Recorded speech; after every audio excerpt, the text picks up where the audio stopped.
when I introduce myself to you. My name's Geoff. A lot of you know me. Some of you don't know me. If you do know me and you're from Canyon Creek, I'm either married to you and your family, or you came to BBS, and that's how I know you as well. So that's, I mean, as long as we all know each other. I'm glad we had a lot of prayer time today too. I need a lot of prayer today. So.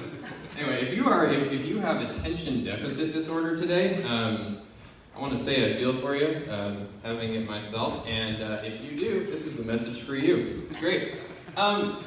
So I wanted to first say that kids are amazing, and by amazing, I mean hilarious. So when we sang that song, I noticed that, first of all, everybody that hadn't been singing before automatically just began singing, because as kids we all heard that and we went, oh yeah, and started singing the songs. That was pretty good. I teach 6th grade. Pray for me. I used to teach 5th grade, and before that I taught everybody. I was a computer science teacher. And something happened the other day that I wasn't going to include today in this message, but I decided to anyway because it was just hilarious. The things that kids say are amazing. So what happened was I was teaching this message on a guy named Otzi the Iceman.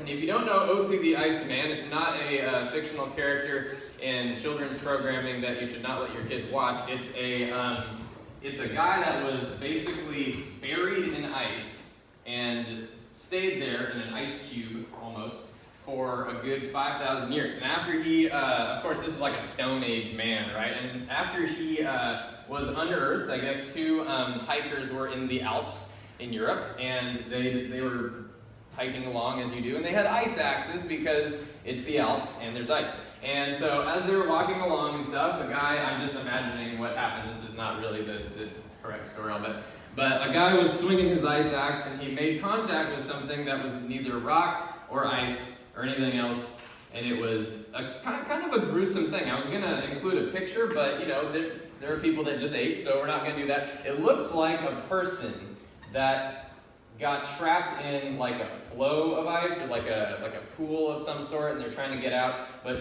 skin is there, everything is there, bone, hair, what he was wearing, it looks gnarly, it's amazing. And so I decided one day at school to do a lesson on this, because we're doing Stone Age people now.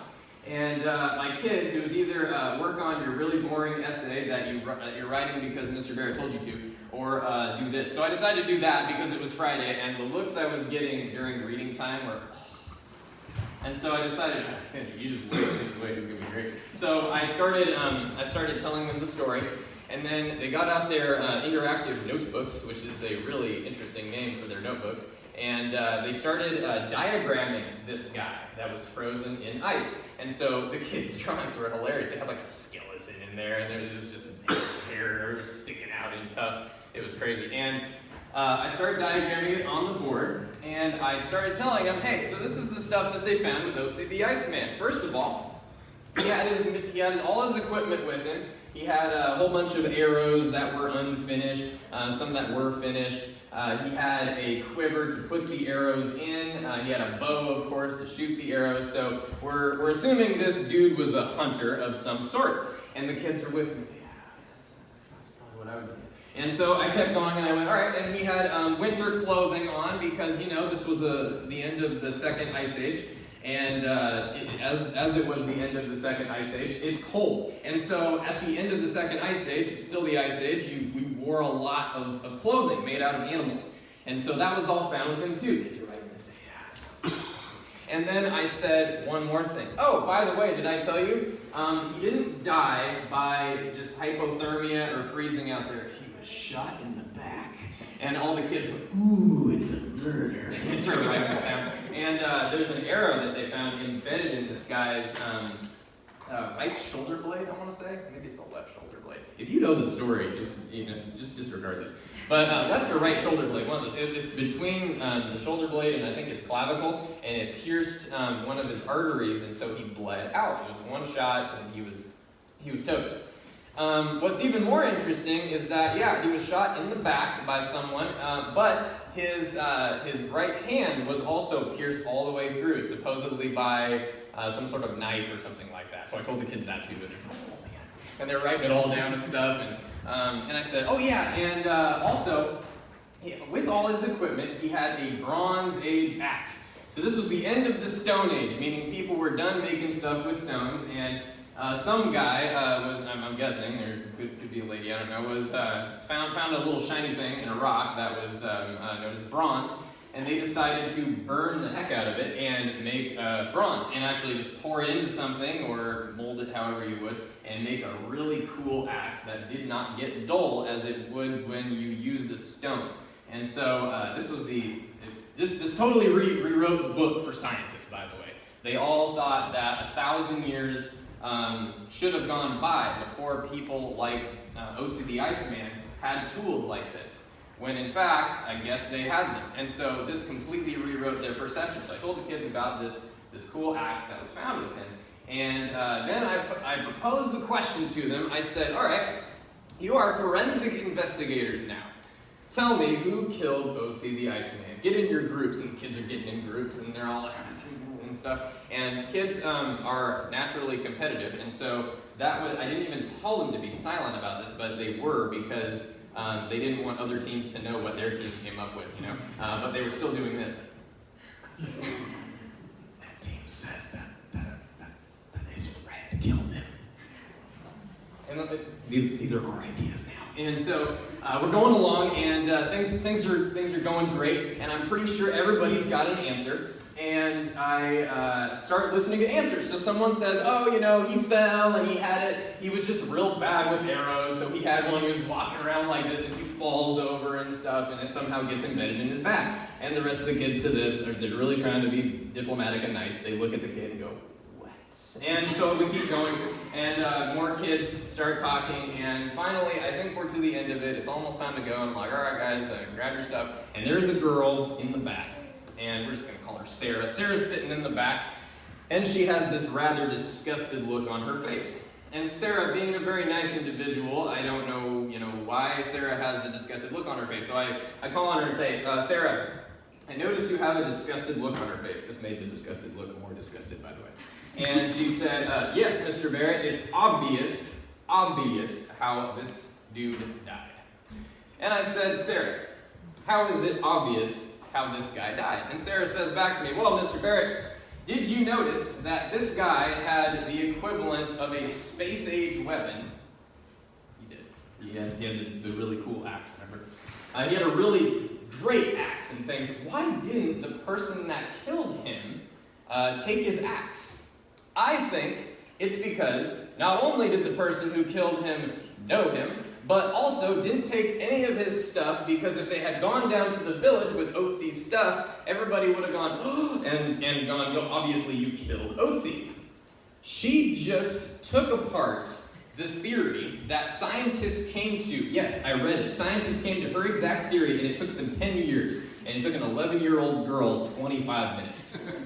Kids are amazing. Amazing. This is kind of a series called What Does God Truly Love? The first message, of course, being kids. If you have a Bible right now, you can turn to. Let me see if I can get it here. Oh yeah, you can turn to Matthew 18, 2 through 5. Matthew 18, first book of the New Testament. Matthew 18.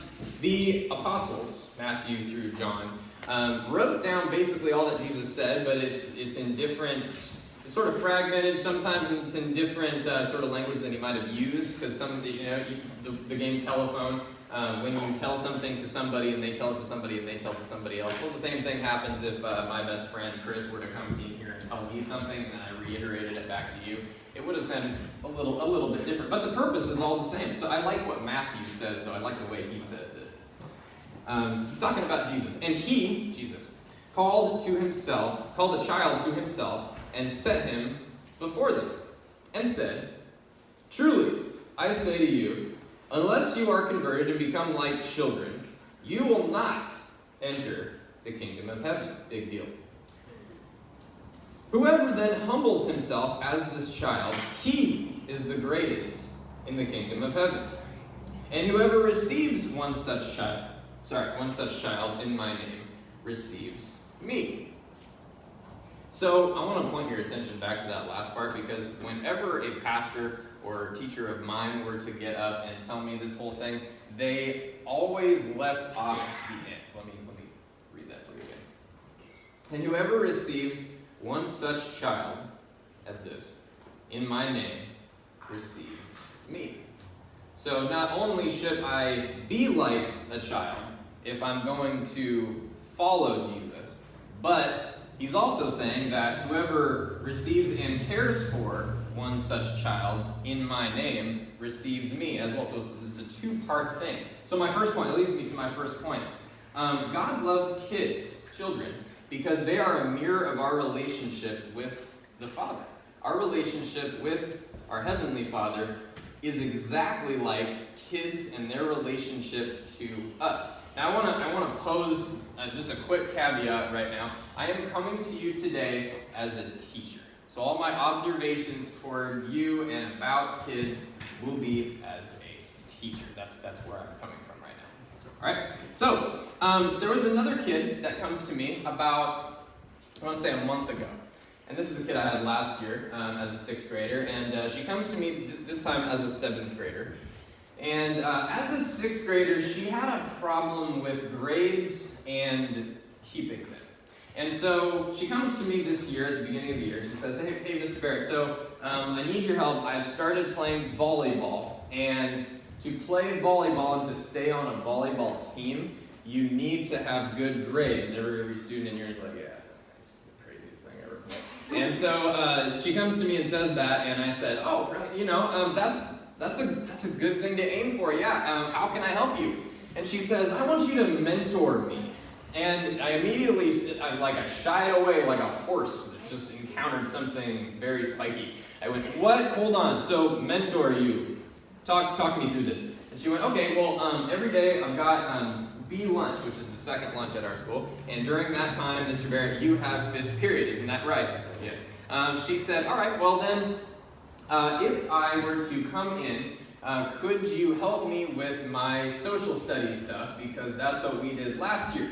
Could you do that? And I said, man, that's a great idea. Only one problem, I teach during that time, so here's the deal. When you come in, I want you to bring all your homework with you, and if you have questions, they need to be at the 5 minutes before class starts. It needs to be right there. So she comes in. And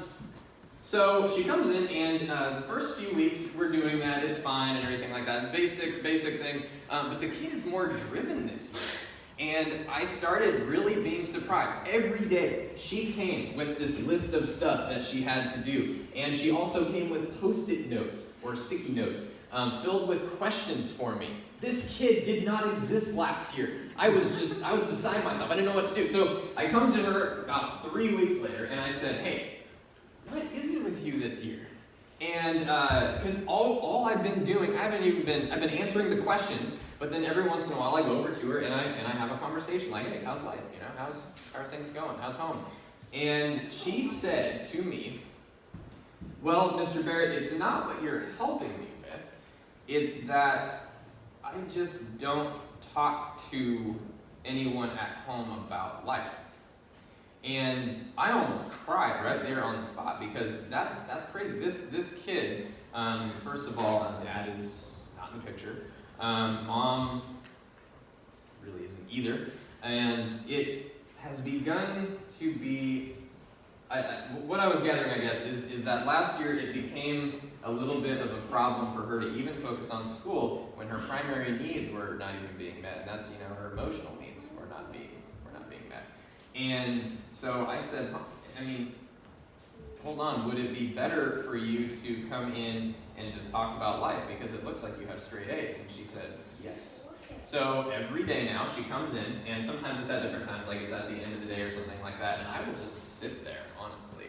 And this kid goes on and on and on about the things going on in life, and that is all the kid needed in order to be successful. It is nothing that I did. I am not trying to say that I am the greatest teacher in the world, because that's far from the truth. But this child needed that. So if that tells me anything, first of all, it tells me that we have a void in our life like that needs to be filled by God. If this child was struggling in other things of life, trying to get everything together, trying to juggle everything, trying to juggle school, just school, not even extracurriculars. She is now doing volleyball, plus she is keeping her academics in check, and 7th grade at our school is not an easy grade. It's harder than it was in 6th grade. And so what that tells me is that as long as those things in the back of her mind are now off of her plate, everything is okay. Same with us. If I come to work, and you probably have this experience as well, if I come to work and I am not in my right mind just because something's going on at home, I got up on the wrong side of the bed, I'm thinking about too many things, all of a sudden my 100% just isn't there. That tells me that I need my father as much as she needs a father or somebody to confide in. It's a cycle. You see what I'm saying? So going back to the first verse, and he called the child to himself. This is Matthew 18 again, taken it apart again. And he called the child to himself and set him before them and said, "Truly I say to you," whenever Jesus says this, he means listen up. "Truly I say to you, unless you are converted and become like children, you will not enter the kingdom of heaven." In other words, get out of your own head and recognize that I am your go-to, your all-in-all. I should be the person that you come to before you make any decision. I should be the thing that ties it all together. My youth pastor in high school used to do it this way. He had a vase, and he had several large rocks. And he asked us the question, could you put all of these large rocks into this vase? And of course we said, yeah, because we're high school, we can do anything. So we started dumping them in and everything, and sure enough, it would never quite fit. And whoever tried it actually had this problem. They could never make the stones fit just right. And the problem was that there was a giant one. And the thing is, you just couldn't fit, as soon as you had the thing in, you couldn't put the rest of the rocks around it. And so he let us struggle with it for a little while, and then finally he would go, okay, well, since you can't do it, let me do it. And we'd feel silly. And he would stand there, and he would take the largest rock, the largest one, and he would put it in the vase first. And he said, "This is God." And he'd put it in the vase, and he'd say, "You know where this is going." And he would say, once you've got God taken care of, and once he is the center of everything else, he helps everything fit into place. He started putting rocks in and everything. That was the greatest visual for me about this whole thing. So, that's our first point today. Our second point is that, if I can even find my second point. Our second point is that God loves kids because they're a direct way to experience the love of the Father. So, if you have a Bible, again, and if you're not tired of flipping through things, I want you to find Job 38. Job 38. Job, if you don't know the story of Job, is a guy that was well acquainted with a lot of sorrow in his life. He lost a lot of his family. He lost a lot of his friends. He eventually ended up, picking scabs off himself and giant welts and things like that. And he was utterly alone because the devil comes to God at the beginning of Job in a verse that I still don't quite understand, and said, "Hey, there's a guy named Job. Do you really think he is completely devoted to you?" And God says, basically, test him. Interesting parental move, right? Because if God is the Heavenly Father, God is basically saying, well, my son is infallible. He's not going to bend to anything. So I want you to test him. Go for it. See if you're really all that, Satan. And so Satan does. He unleashes everything on this guy. And he's trying to get Job to speak out against God. And I think that the rest of it goes without saying that Job fell into a pit of misery, and there's so much inside of Job. If you ever read the entire thing of his friends come to him one by one and say, curse God for doing this to you and all of that. And Job does not curse God. I don't want to say he does, but he does do something that I do a lot. And he does do something that a lot of my students do a lot. He comes to God, and he proclaims to him in this really long passage, he proclaims to him, hey, God, so if you're all that, you don't understand. My life is in turmoil. You haven't stopped anything, and all of these things are coming from the enemy, and you haven't done a single thing to help me. He's not wrong, right? He's not wrong. How many times have I gone to my own dad and said something like that? I mean, he's not wrong. And I've had students come to me in the past few years and say stuff like that. Oh, you've lost papers of mine. You said this the other day. It's usually something that was taken the wrong way, and I didn't realize that I had said something like that. And on and on and on. They've come to me and they've built a case. And I remember going to my dad in high school, and I built a case against him and things. And I was trying to see how much I could push to make him, I don't know, come down on me or something. I don't know. But we do the same thing a lot of the time with God. I've had a lot of those conversations with God. In fact, regularly lately too.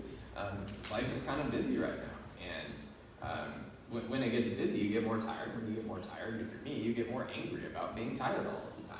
And so you criticize God and say, why are you doing these things to me? I've done everything you asked me to do. Well, I actually have it open because I love just what this says. So it's even labeled in my Bible, the Lord speaks. Whoa. So right here, verse 38. Who is this that darkens my counsel with words without knowledge? Isn't that great? Brace yourself like a man, and I will question you, and you will answer me. Where were you when I laid the earth's foundation? Tell me if you understand. Who marked off its dimensions? Surely you know. Who stretched a measuring line across it, and what were its footings? Who has laid its cornerstone, while the morning star sang together and all the angels shouted for joy? Who shut up the sea behind doors when it burst forth from the womb and made the clouds its garment and wrapped it in thick darkness? When I fixed limits for it and set its doors and bars in place, when I said, this far you may come and no further, here is where your proud waves halt. Have you ever given orders to the morning, or shown the dawn its place, that it might take the earth by its edges and shake the wicked out of it? The earth takes shape like clay under a seal. Its features stand out like those of a garment. The wicked are denied their light, and the upraised arm is broken. It goes on and on. If you want to read this is one of my favorite passages ever. If you want to keep reading this on your own, like at home or something, that is crazy. God just starts asking him questions, rhetorical questions maybe, but questions that he has no answer for. And where were you when this happened? And he every once in a while throws in these little snide little comments. It's amazing. He throws in comments such as, answer me if you actually know so much. And oh my goodness, I don't want to make God that mad ever, because this thing goes on for pages. And there's even a song about it. A band, and I forget their name, but a band, it's called Ghost Ship, I'm sorry. A band actually sings the thing almost in its entirety, and it sounds very powerful. And that is the answer of God. And I remember my dad saying things like that, but he should have, is what I'm trying to say today, because if we are mirroring the relationship that God has with us as our Father, or our earthly Father has with us as well, if we're mirroring both those relationships, and if they're really just an illustration for each other, then honestly, it's okay to come to God and say, look, do you even understand what's going on? Because this is going to happen. And God is going to show you that, yes, he does know what's going on. And whenever I come to him like that, I end up feeling foolish. But if I did not get it off my chest, I wouldn't be mirroring that relationship, because you and I are rebellious teenagers, and we're just stuck there. And God is the Father putting up with all of it. And isn't it great that he does this, and he says this entire thing to Job without losing love for him? That is a father right there. I have one more point. I'm sorry, I'm going a little bit long. My last point is caring for children. So the last passage of the main verse that we're reading pleases God. So the last verse that we were reading at the beginning was, "And whoever receives one such child in my name receives me." Wow. And there's only one sentence. He doesn't need to elaborate. I'll read it again. "And whoever receives one such child," the child like he's talking about, like he has up in front of the disciples, "receives me." That's powerful. Children are very important to God. But nowadays, the kids that I teach and the kids that I work with, I coach cross country too, the kids that I coach, I'm noticing a trend, and maybe you've noticed it too, where one specific thing, has taken the place of the relationship between us and the Father. And if you go home, if you do have kids, you may have noticed that it's the same thing that gets in the way when they try to talk to you, or rather you talk at them, right? And it's something that even in my generation, being a young person, even in my generation, I don't think we had this to the extent that we do now. Let me show you it. Some of you maybe remember when this came out. At first it started very small, right? And for the first time, I could carry this thing around in my pocket, and it knew everything. It had if someone asked you, does it have a calculator, you looked at them like, is your car on wheels? And all of a sudden, everybody older than you was old. And you'd walk around, you'd go to people's houses, and I was scheduling meetings and stuff like that as a teenager with people. We didn't meet you at this time and stuff. And basically, you could play games on it. So I forgot the games, I'm sorry. You could play games on it and things. And then this thing called Facebook came out. Facebook. Oh, MySpace was before that, which was on a computer, and every time you click on it, someone had a theme song. That was super cool. And you'd go to that page, and that person had decked it out. They had, like bats coming from the ceiling and dripping walls. And you're like, man, this guy's hardcore. Usually a guy in a hoodie who wore, Reebok sneakers and things. But he was super cool online. There's even a song about it, too. It's a country song. So much cooler online. And then Facebook came along, and Facebook decided to make what's known as an app. Putting Facebook right in the palm of your hand. Awesome. This is amazing, right? I can connect with people's faces in a book. Well, not anymore, because now it's on my phone. Now it's no longer Facebook. It's a page. And I can go and I can check with people that I went to high school with and see how they're doing.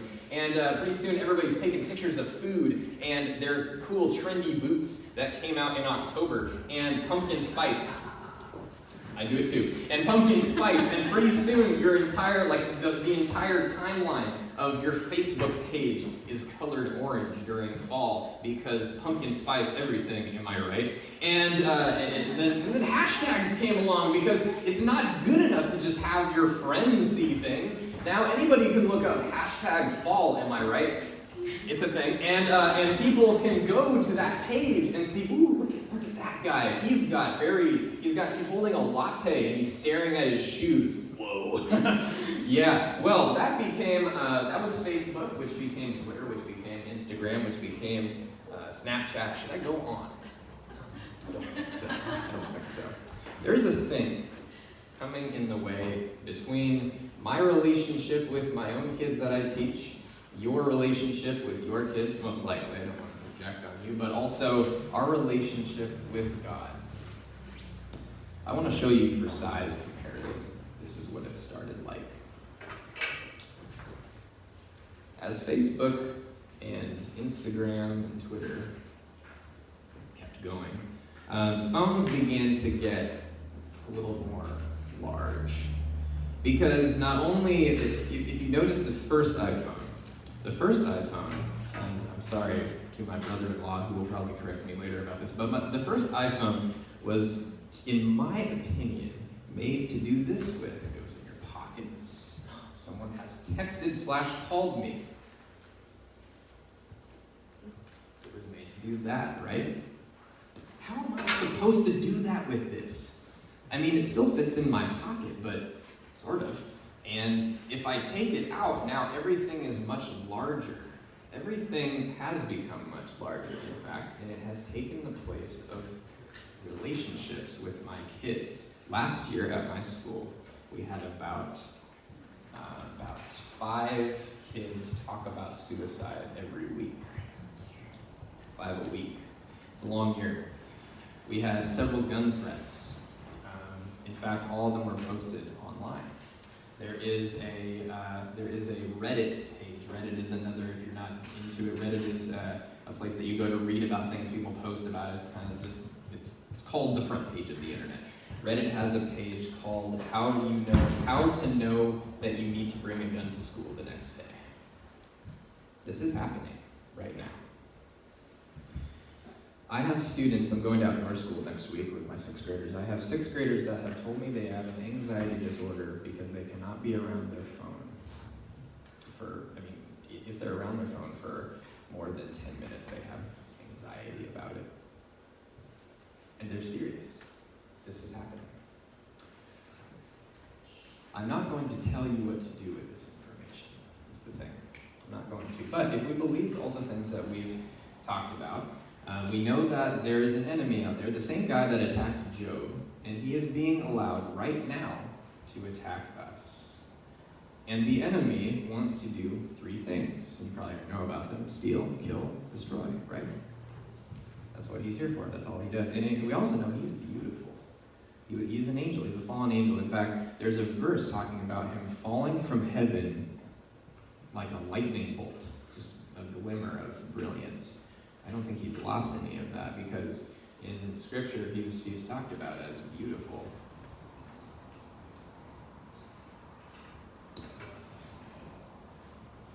It would be interesting, wouldn't it, to experience a child, I guess, in the present that hasn't grown up with these things. I guess the closest I've come to that is a friend that coaches with me. And his name's Danny. And Danny's daughter, we were talking about her, she got the biggest kick after practice. We talked a long time, as adults do, and we talked a long time about the kids that we were, running with, and how we could better their times and things, and how kids are enjoying things and stuff. And we got to the point where we were talking about how we have this problem with kids bringing their phones into practice. And if I go to remove said phone from a kid, I get this look as if, have you ever seen The Lord of the Rings? Like when you take the ring from Gollum, he flips out. And this is what was going on. And we were wondering, why is this? And we saw his daughter, she's playing with a stick, an 11-year-old. She's playing with a stick. And she is imagining with her best friend, about 20 feet away, that she is riding a carriage, I think.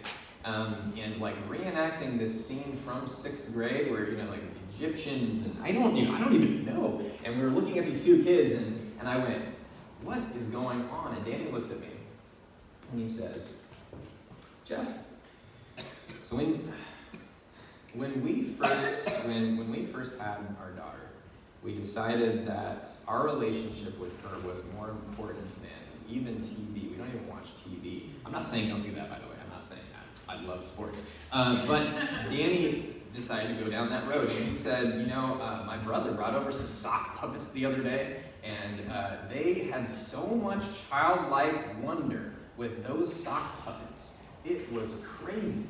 And I looked at him, and I did not believe what I was hearing, because I had never experienced in my lifetime a kid like that.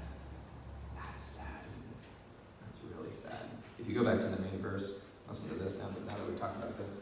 And he called the child to himself, going to truly I say to you, unless you are converted and become like children, you will not enter the kingdom of heaven.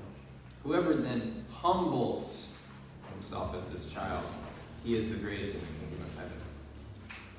If you have a relationship with God, this is me talking about myself now personally. I'm wondering this right now about myself. In my relationship with God, am I putting that kind of stuff, what people think, the things that go on in this thing, am I putting that in the wrong place? Is it coming between? I don't know. I believe, though, that first of all, kids are a representation of how we are with the Father. I know that this church is insanely involved, and I wanted to give you credit where credit is due. I came back to talk here just because of what I've gone through with VBS with everybody here. I've experienced the love that this church has for its kids, and you have shown me this amazing love with it. This place, if you haven't been there for VBS, you are missing out. This place gets packed out with kids, and by the end of the week, they are singing so loud that these speakers can't keep up. They actually get lost in the song, knowing where they are, because they're singing so loud they went past where the song has stopped. Like, they just keep singing. It's amazing. Are you kidding me? This church and its heart for kids is why I wanted to talk about this today. It has definitely made an impact on my life, so I thank you for that. Hey, let's pray. God, I ask that nothing would come between your love for us and our relationship with you, God. If anything is today, if we're seeing any of these manifestations that we were talking about today, would you please convict us throughout this week? Thank you for convicting me in the relationships that I have with kids that I teach and kids that I coach, Lord, and for changing some of the things that I do that might be influencing them. Thank you so much for being here with us today.